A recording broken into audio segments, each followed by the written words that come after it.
Mazmur pasal 1 ayat 1 sampai 3, berbahagialah orang yang tidak berjalan menurut nasihat orang fasik, yang tidak berdiri di jalan orang berdosa, dan yang tidak duduk dalam kumpulan pencemooh. Tetapi yang kesukaannya ialah Taurat Tuhan, dan yang merenungkan Taurat itu siang dan malam. Ia seperti pohon yang ditanam di tepi aliran air, yang menghasilkan buahnya pada musimnya, dan yang tidak layu daunnya, apa saja yang diperbuatnya berhasil. Sahabat firman kehidupan, orang yang mengasihi Tuhan adalah orang yang tidak berjalan menurut nasihat orang fasik, orang yang tidak memberikan hidupnya dipimpin oleh nasihat orang fasik. Karena setiap nasihat orang fasik membuat kehidupan moralitasnya menjadi rusak, bahkan membuat ia terpisah dari kasih Bapa. Tetapi orang yang mengasihi Tuhan adalah orang yang terus berjalan menurut nasihat firman Tuhan, yang terus memberikan hidupnya dipimpin oleh firman Tuhan, sehingga ia menjadi orang yang benar-benar tahu bahwa Allah menghendaki untuk terus hidup dalam firman-Nya.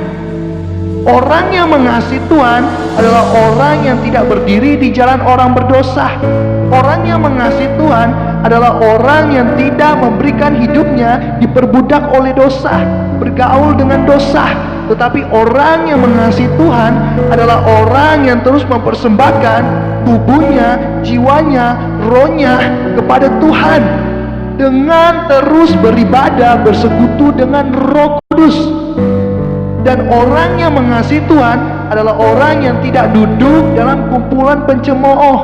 Orang yang mengasihi Tuhan adalah orang yang tidak menggunakan mulutnya untuk menghina, mengejek setiap kekurangan orang, sehingga ia tidak bisa melihat kasih karunia Kristus. Tetapi orang yang mengasihi Tuhan adalah orang yang terus menggunakan mulutnya, terus memperkatakan perkataan yang baik, sehingga setiap jiwa-jiwa dapat mengenal Yesus Kristus sebagai Tuhan. Dan orang yang mengasihi Tuhan adalah orang yang mencintai firman Tuhan, orang yang suka merenungkan firman Tuhan, sehingga setiap hari tambah hari ia semakin serupa seperti Kristus.